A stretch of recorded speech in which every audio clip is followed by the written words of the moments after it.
seja bem-vinda, seja bem-vindo. Está começando mais um Sartor Talks, com um assunto interessantíssimo. Eu sei que todos são interessantes, mas o de hoje é muito especial, porque a gente vai falar sobre a saúde do intestino.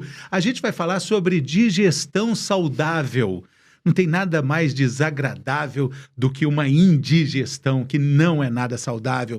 E a gente discute isso com dois médicos muito especialistas no assunto deles, mas que tem relação com todo o organismo. Por exemplo, a gente tem aqui conosco hoje o doutor Vinícius Garcia, que é clínico geral e intensivista da Clínica Sartor.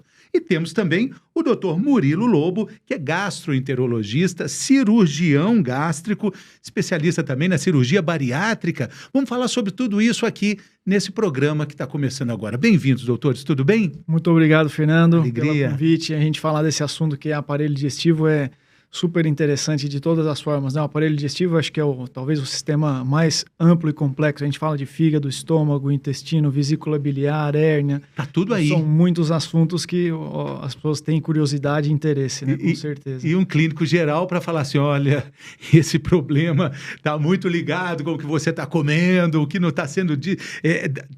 a digestão que não está acontecendo, né, doutor? Exatamente. O trato gastrointestinal atualmente vem sendo chamado até de o nosso segundo cérebro, né? Porque é o segundo lugar do corpo que existem o maior número de neurônios no nosso organismo e também é um dos maiores órgãos imunológicos do organismo, né? Então, da parte da clínica médica, muita coisa vem sendo estudada e descoberta nos últimos anos e um segmento com um clínico, com um gastroclínico, com um hepatologista é muito importante para a saúde do sistema gastrointestinal. Digestão saudável, né? Título do episódio. Muitas vezes a gente esquece que essa digestão começa aqui na boca, né? Como a gente vai mastigar esses alimentos, né? Outro dia vi uma reportagem muito interessante mostrando isso, que com 20, 18 anos, não faz muita diferença se você está mastigando muito ou pouco, mas o estômago não tem dente. O estômago não vai continuar mastigando. É a boca que vai fazer isso, são os nossos dentes. E a partir de uma idade, depois dos 35, 40 e aí por diante, essa percepção da mastigação fica cada vez mais fundamental, né, doutor? Exatamente. A digestão, ela é um processo químico, né? Ela não é um processo mecânico. Então, para que ela ocorra de forma adequada, o processo mecânico tem que acontecer na nossa boca, né? É óbvio que os seres humanos, eles já têm uma enzima que começa a fazer a digestão desde a boca. E aí, posteriormente, quando cai no estômago e segue para o intestino. Mas é muito importante. E aí alguns sinais vão aparecer importantes, né? O corpo manda sinais bem pontuais de que as coisas não estão sendo feitas de uma forma adequada, né, doutor? Exatamente. Isso é um tema interessante quando a gente já começa a falar de trato gastrointestinal, aparelho digestivo, né? Que você falou da mastigação e a gente vai falar muito sobre a parte clínica, a parte cirúrgica. Então, são várias especialidades que estão envolvidas na saúde do intestino, né? De uma forma ou de outra. Eu atuo muito na área cirúrgica, então vou trabalhar com pacientes que vão precisar ser submetidos a cirurgias, mas o cuidado com o trato gastrointestinal não é só cirúrgico, ele é clínico, né? E existe essa distinção importante, às vezes, no consultório, entre o que é um gastroclínico e o que é um gastrocirurgião. Que é uma pergunta, qual é a diferença? Né? O gastroclínico e um gastrocirurgião? Sim. No fim do dia, o que o cirurgião se prepara para fazer é operar, né? Até existem muitos cirurgiões que acabam fazendo o papel do clínico, que não é o ideal, mas o cirurgião ele faz uma residência de cirurgia geral e depois residência de cirurgia digestiva para poder resolver problemas como hérnia, vesícula, câncer gastrointestinal, cirurgia bariátrica. Inclusive tem um instituto, uma organização, o colégio Exato. De cirurgiões, né? Exatamente. O clínico já é a especialidade que fez clínica médica, como o Vini, e que fez aparelho digestivo, né, ou gastroenterologia clínica depois. Então, ele vai tratar já de síndrome do intestino irritável, vai tratar de doenças inflamatórias intestinais, intolerâncias alimentares, quadros de diarreia crônica, nada desses que são cirúrgicos, né? Então, o clínico vai tratar com medicações, com alterações dos hábitos, com orientação, né, para o paciente, e o cirurgião ele vai, de fato, intervir pontualmente sobre uma questão cirúrgica, né? Na clínica Sartor, como é que acontece esse procedimento? Quais são os sintomas que um paciente tem quando ele chega a procurar ou um gastroclínico ou um cirurgião gástrico? Isso é um fato muito importante, que a gente acaba, ao longo do tempo, treinando a equipe, né? De certa forma. Quando o paciente entra em contato, ele descreve um pouquinho ali aqueles sintomas que ele está sentindo. E muitas vezes ele fala, já chega com uma coisa cirúrgica. Não, eu tenho pedra na vesícula. A nossa equipe já fala assim, olha, é com cirurgião. Ah, não, estou com um refluxo, uma queimação. Em geral, os pacientes acham que o refluxo a gente vai passar com o cirurgião, mas a cirurgia é a última escolha no tratamento do refluxo, né? A gente sempre vai tentar o tratamento clínico primeiro. Então, a equipe treinada consegue ali identificar, fazer uma triagem, esse caso é gastroclínico, esse caso é gastrocirurgião, e aí essa interação é importante, porque muitas vezes a opção pela cirurgia do refluxo, ela acontece em algum momento, mas ela deve vir do gastroclínico encaminhado para o gastrocirurgião. Né? Essa que é interessante. Então ele definiu, fez o tratamento clínico, não teve sucesso, acha que talvez a cirurgia seja a melhor opção, aí o clínico encaminha para o cirurgião. Mas o gastroclínico, ele não vai fazer a cirurgia, mas o gastrocirúrgico vai fazer um pouco o papel do clínico também. Acaba fazendo, de certa forma, porque a gente trata das mesmas doenças que tem um overlap grande, né? Mas o ideal para o paciente é que, à medida que vai aumentando o grau de complexidade, que o médico mais especialista cuide daquela condição, né? Então, o paciente com uma doença inflamatória intestinal, às vezes a gente tem que operar, mas esse paciente deve seguir com um clínico que é o cara que vai saber cuidar de fato, quais as opções medicamentosas, quais as terapias mais avançadas naquela questão, entendeu? E lógico, né? Escolhas alimentares, saudáveis ou não, estão sempre ali na mesa da discussão, né? Exatamente, Fernando. Não só em relação à alimentação, quando a gente pensa na questão da densidade calórica, do ganho de peso, mas também uma coisa muito importante é da questão relacionada a... Atualmente a gente já sabe que alguns alimentos são relacionados com doenças do trato gastrointestinal, né? Então, alguns alimentos são relacionados e não só alimentos, né? Mas hábitos são relacionados a maior incidência de refluxo, certos alimentos são relacionados com maior incidência de câncer de estômago, de câncer de cólon. Então, a alimentação é muito importante, não só quando a gente pensa, né, da parte estética e funcional do ganho de peso ou não, mas também quando a gente pensa na saúde do trato gastrointestinal como um todo, né? Além de pacientes que, porventura, venham a desenvolver intolerâncias, né? Então, com o passar dos anos, né, a gente acaba diminuindo, né, certas enzimas que a gente tem no trato gastrointestinal, por exemplo, a lactase, né, que é uma enzima, e então é muito comum, né, com o envelhecimento a gente acabar desenvolvendo intolerância à lactose, o que vai gerar sintomas. Então, tudo isso é muito importante para programar a alimentação, né? Acho que em breve a gente vai ter um programa aqui, até uma sugestão de pauta para a gente falar sobre a diferença entre intolerância e alergias, né? Existe muita confusão sobre isso e é muito importante a gente falar desse tratamento globalizado, né? Que enxerga o paciente como um indivíduo único. Porque essa é a verdade. Nós somos únicos e a gente precisa ser analisado de uma forma única, né? E aí, quando a gente fala de eu tenho intolerância, eu tenho alergia, existem diferenças pontuais com relação a isso, né? E o tratamento é completamente diferente, né? Em termos de intolerância ou alergia, né? São coisas... Mas, para a gente dar sequência aqui à nossa discussão, eu queria chamar a repórter Júlia Bandeira para falar de um outro problema que é muito comum também, e que tem implicações com o trato intestinal. Vamos ver qual é? Diástase abdominal é o afastamento dos músculos abdominais, fazendo com que a parede interna do abdômen fique aberta. Esse afastamento é causado pelo excesso de pressão intraabdominal, por ganho excessivo de peso ou pela gestação. Diástase abdominal. Mais comum em homens ou mulheres? Tem um índice? É mais comum em mulheres, né? Principalmente pela questão da gestação. Mas em homens também é muito comum porque, apesar de não estarem gestantes, com o aumento da incidência de sobrepeso e obesidade, isso é um dos fatores que desencadeia o surgimento da diástase também, né? E está relacionada com uma série de outros problemas. Vamos colocar o refluxo aí como um deles, mas tem vários outros. A diástase, aí a gente tocou num tema aí eminentemente cirúrgico, no fim das contas, né? A gente não tem tratamento clínico para isso. E o refluxo também tem fatores de risco que estão com overlap em relação à diástase, que é principalmente o aumento da pressão abdominal, por vários motivos, seja principalmente pela obesidade, que é o mais comum, mas às vezes aquele paciente que tem a próstata aumentada precisa fazer esforço crônico, ele também vai ter um risco de refluxo e um risco de diástase aumentado, o paciente que é tossidor crônico, ou que é tabagista. Então existem alguns riscos que estão em comum entre as duas doenças de fato. O senhor é um cirurgião bariátrico também. Tem relação diástase e cirurgia bariátrica? A gente vê que o paciente com obesidade tem um risco aumentado de ter diástase. É super comum. Mas no momento da cirurgia bariátrica, no momento da obesidade, não é o foco tratar a diástase, no fim das contas. A gente precisa que aquele paciente esteja saudável primeiro. Então, ele precisa perder peso de uma forma ou de outra, seja através da cirurgia ou tratamento clínico. Eventualmente, se a diástase gera um desconforto estético, funcional, ele tem uma fraqueza da parede abdominal, a gente opta por tratar essa diástase. Com relação à gravidez, aí outro problema pontual, né? Sim. Relacionado à diástase, né?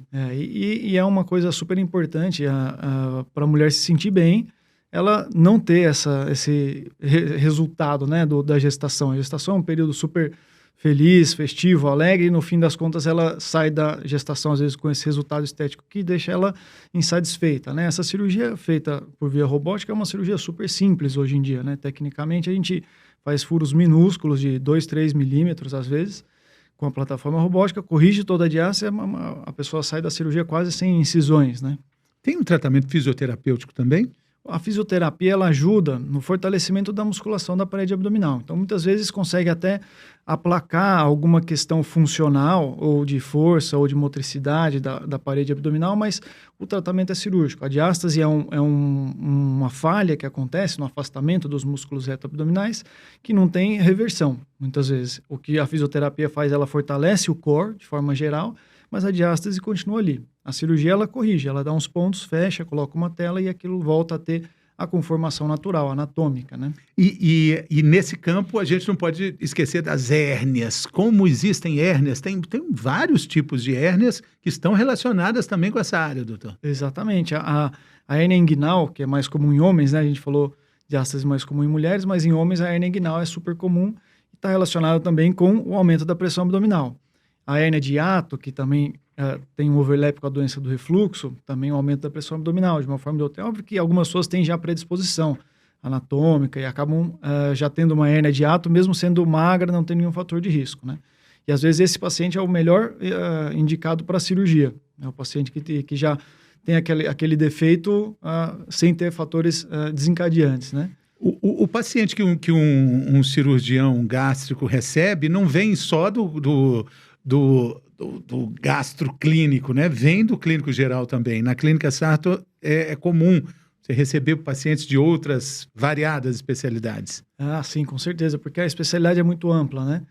Então, a gente tem, às vezes, um paciente que está passando com a endocrinologista. A gente tem um overlap muito grande de especialidade, principalmente na área do sobrepeso, cirurgia de obesidade, né? Aí tem pacientes que têm queixas gastrointestinais que estão com gastroclínico e tem pacientes que têm, às vezes, doença hemorroidária, doença herniária, que não tem relação com uma outra doença de fato, mas que identificam numa consulta de retorno, num check-up ou numa avaliação até com um cardiologista, né? Existe uma gama de problemas que são subdiagnosticados, né? Eu gosto muito de lembrar o exemplo do professor Murilo Pereira, que é um craque no assunto, que fala sobre como a gente não olha para o nosso próprio cocô. Nossa principal produção diária, acho que numa consulta de um médico, um clínico geral, como é que estão suas fezes, né? Exatamente. É uma avaliação global de tudo, né? Não necessariamente o paciente que procura uma consulta precisa ter uma queixa. Às vezes ele só quer saber se está tudo bem. E aí faz parte dessa consulta você avaliar tudo. E ao longo desse processo, é muito comum a gente, às vezes, identificar certos sintomas que essa interdisciplinaridade, a discussão com outro especialista é muito importante, né? Então é muito comum, às vezes, o paciente se queixar, poxa, eu tô com refluxo, tô com uma dor abdominal, e aí você faz, né, com uma propedêutica armada ali, com um exame, um ultrassom, uma tomografia, uma investigação, e aí você acha lá uma pedra na vesícula, e aí já começa a fugir um pouco da área do clínico, né? Então é aí que entra a interdisciplinaridade. Da consulta conjunta, de chamar o cirurgião para ver o caso e falar, olha, o que você acha? Você acha que precisa operar? Não, vamos observar. Então, essa multidisciplinaridade traz o melhor cuidado para o paciente, porque uma vez que você identifica uma queixa, você já encaminha quando necessário e quando não, ele vai ter aquele segmento, né?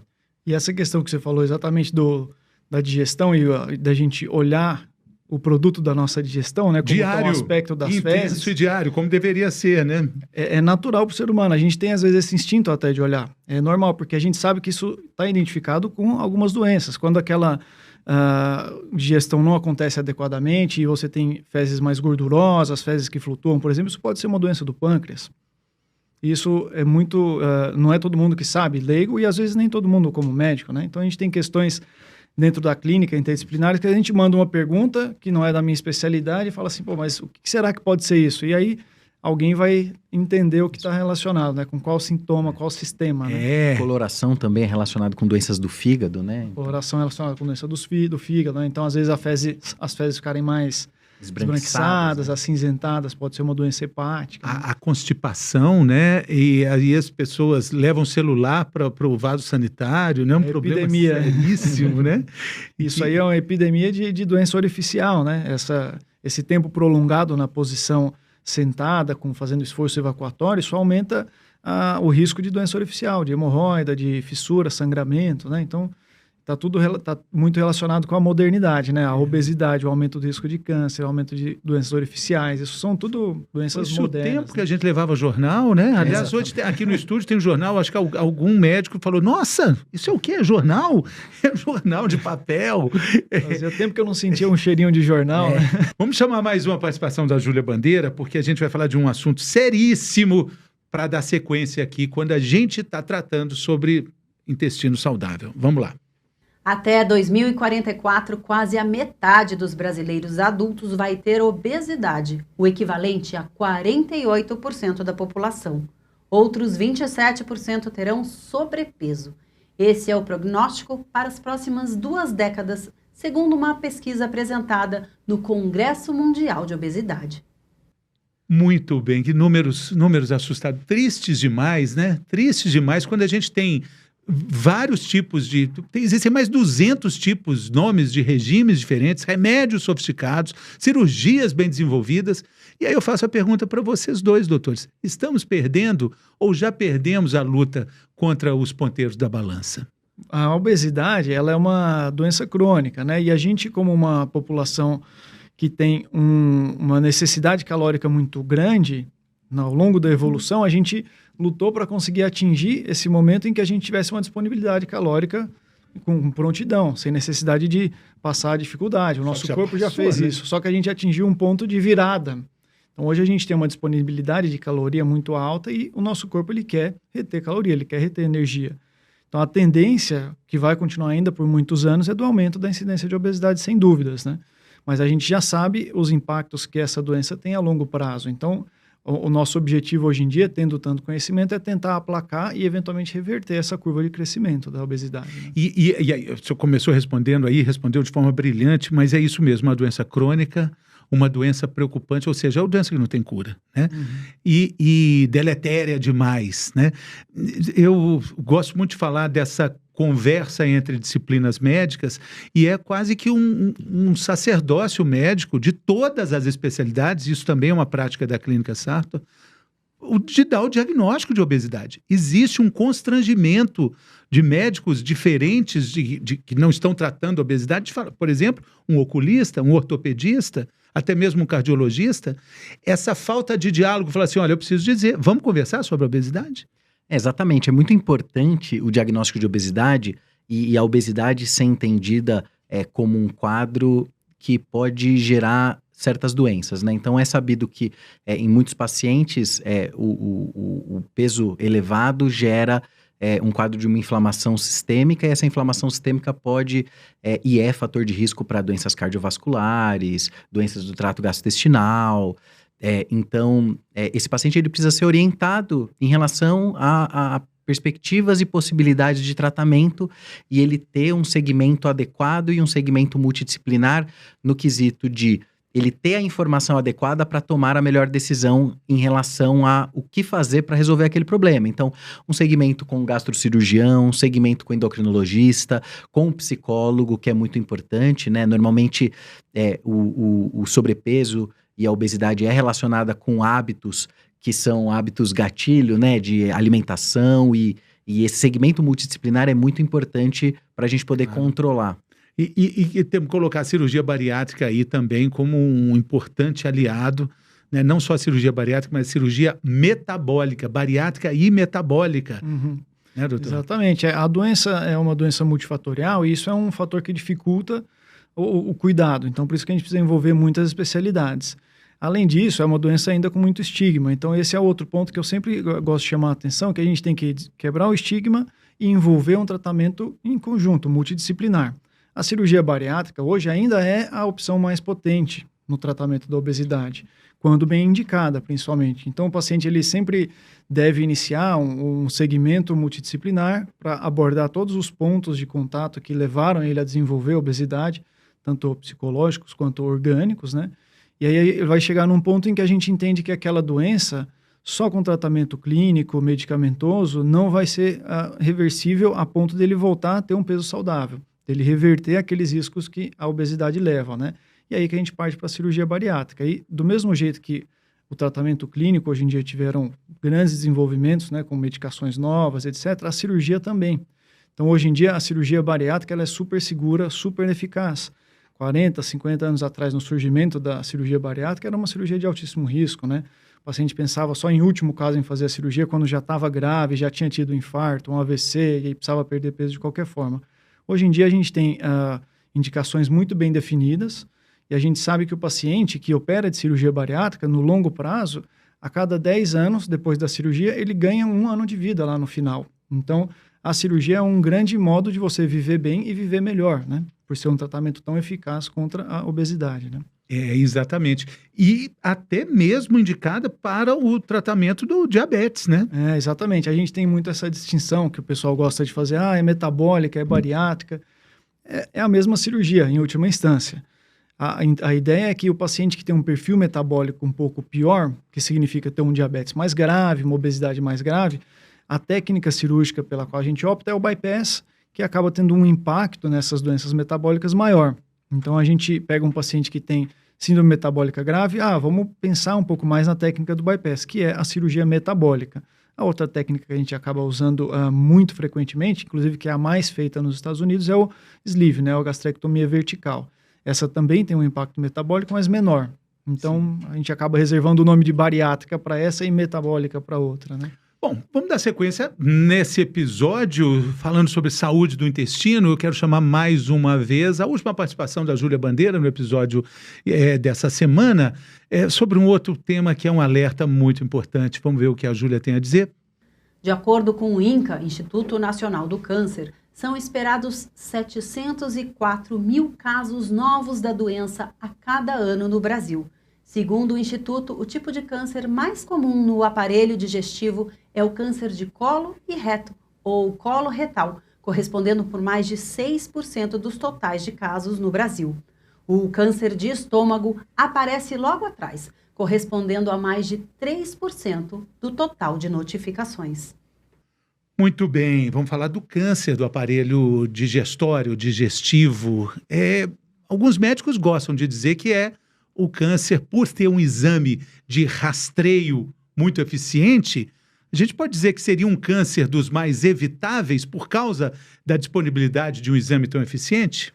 Eu acredito que o câncer cólon-retal é uma grande vitória, né? A possibilidade de fazer uma colonoscopia, porque você trata antes do câncer aparecer. É uma das poucas coisas em medicina que tem um impacto tão grande. E vai tirando os pólipos também durante o exame? Exatamente. O pólipo é a lesão pré-neoplásica, pré-maligna, né? Então, a população vivendo cada vez mais, a gente vai aparecendo pontos de risco para vários tipos de câncer. Um deles é o câncer coloretal. E com a colonoscopia, você identifica aquela lesão que é pré-maligna. Antes dela virar um tumor, você já retira. Então, você retira aquelas células que começaram a sofrer uma mutação e trata antes de aparecer. Isso é extremamente eficaz, né? 100% de cura para esse paciente que conseguiu fazer o exame de rastreamento, né? E uma coisa muito interessante é que raramente quem solicita a colonoscopia é o cirurgião do aparelho digestivo, né? Porque normalmente essa colonoscopia, ela é solicitada num exame de rastreio que é realizado pelo clínico do paciente, né? Então, seja o clínico, o cardiologista, o geriatra. É o senhor que vai pedir, né? A gente, né, na medicina a gente tem uma série de rastreios para doenças que a gente vai fazendo ao longo da vida, sejam doenças cânceres, né, doenças neoplásicas como outras doenças. Então, ao longo do passar dos anos, né, então, atualmente, né, existe a indicação da realização da colonoscopia a partir dos 50 anos de idade. Normalmente a gente repete a cada 10 anos. E, óbvio, caso exista algum antecedente familiar muito relevante, a gente pode até trazer o início desse rastreio para mais precocemente, né? 50 anos de idade e repetindo de 10 em 10 anos, para homens e mulheres. Casos de câncer na família, no câncer coloretal, tem que ser especificamente esse tipo de câncer? Exatamente. Existem diversas síndromes genéticas que estão relacionadas com a elevação da incidência de câncer coloretal, né? Acho que o Murilo até pode complementar melhor do que eu sobre o assunto, né? E o interessante é que a gente já vê que algumas sociedades, por exemplo, a sociedade americana, até mudou um pouco essa questão dos 50 anos. Isso é uma recomendação da OMS, a sociedade americana já joga para os 45 anos, devido ao aumento da incidência desses tipos de câncer e da vantagem do rastreio. Será que isso tem a ver com a rotina alimentar dos americanos, com tantos embutidos, com tantos alimentos processados? Sem dúvida. A gente sabe que o câncer coloretal tem uma relação íntima com a alimentação, o risco de surgimento. Existe um componente hereditário muito forte, como o Vinícius estava falando. Algumas síndromes específicas estão relacionadas a alguns genes, mas a alimentação também, que é o fenótipo, né, tem uma participação importante. Então, principalmente carne vermelha, conservantes, né, essas industrializados. Então, a gente tem... Eu só queria repetir, então, a indicação para o exame a partir dos 50 anos, depois dos 50 anos, de 10 em 10 anos. Casos de câncer coloretal na família, então é para repetir? Se você encontrou um câncer índice na família que seja de primeiro grau, o ideal é fazer o exame 10 anos antes daquele câncer índice. Então, se o seu pai teve um câncer de cólon com 55 anos, você deve fazer o primeiro exame aos 45, 10 anos antes. Esse é o ideal. Agora, e também repetindo, para homens e mulheres, isso, a recomendação é a mesma. Igual a gente estava falando da cirurgia bariátrica, também aumentou muito o nível de segurança da cirurgia e do exame, né? Hoje a colonoscopia feita com sedação, em ambiente hospitalar, monitorizado. A gente utiliza aparelhos que têm uma visão ótima, que não precisam insuflar tanto gás, o risco de perfuração é muito mais baixo. Então, a gente tem intercorrências, claro, porque fazer uma colonoscopia não é como colher um exame de sangue. É um exame mais invasivo. Anestesia, tem um procedimento anterior até de conversa com o anestesista, né? Exato, faz uma avaliação, né? O anestesista precisa saber a condição clínica daquele paciente, porque ele vai ser submetido a uma sedação. Mas é um exame super seguro, então a gente tem uma incidência muito baixa de qualquer intercorrência e com um potencial altíssimo de tratar uma doença antes que ela apareça uma doença super grave, né? Eu acho que a gente contemplou aqui diversos aspectos da saúde intestinal, né? Queria agradecer muito aos doutores. A gente entendeu também como essa convergência é tão importante, né? Um clínico geral, um cirurgião gástrico do aparelho digestivo, como é que essa conversa é importante para o paciente, né? Muito obrigado, gente. Obrigado, Fernando. É um prazer falar. Acho que a gente levantou a bola para várias outras questões interessantes também nesse episódio, né? Tem muito assunto aparelho digestivo de forma geral, tanto pela parte da cirurgia quanto pela parte de saúde de forma geral, né? Então, é um prazer falar desse assunto para mim. Quando você gosta e domina o assunto, você tem prazer em falar sobre ele, né? Então, muito, muito bacana. E colocar isso na clínica geral, né? Porque somos todos esse complemento, né, doutor? Muito obrigado. Exatamente. A clínica geral acaba sendo, né, um grande filtro da medicina, né? Então, ele acaba sendo muitas vezes o médico do paciente e muitas vezes a maior parte das doenças a gente consegue, né, dentro da clínica geral, da medicina interna, já resolver, e aí também fazer essa filtragem de, nossa, isso daqui talvez seja melhor encaminhar para o especialista, sim, seja o gastrocirurgião ou seja o gastroclínico, né? Então, esse encaminhamento é muito importante sempre, e muitas vezes a discussão com essas especialidades até para entender, né, uma coisa que eu e o Murilo a gente já compartilhou de pacientes, dele virar e falar assim, olha, esse paciente aí talvez seja melhor mandar para o clínico, talvez minha especialidade não seja o adequado, e você dá o melhor cuidado que aquele paciente possa receber. Com certeza. Muito obrigado, então. E muito obrigado também pela sua companhia. A gente fica por aqui, mas também volta por aqui pedindo, né, aquele pedido importantíssimo que você compartilhe o conteúdo desse episódio com as pessoas que você sabe vão aproveitar esse volume imensurável de informação útil sobre saúde e qualidade de vida. Até a próxima.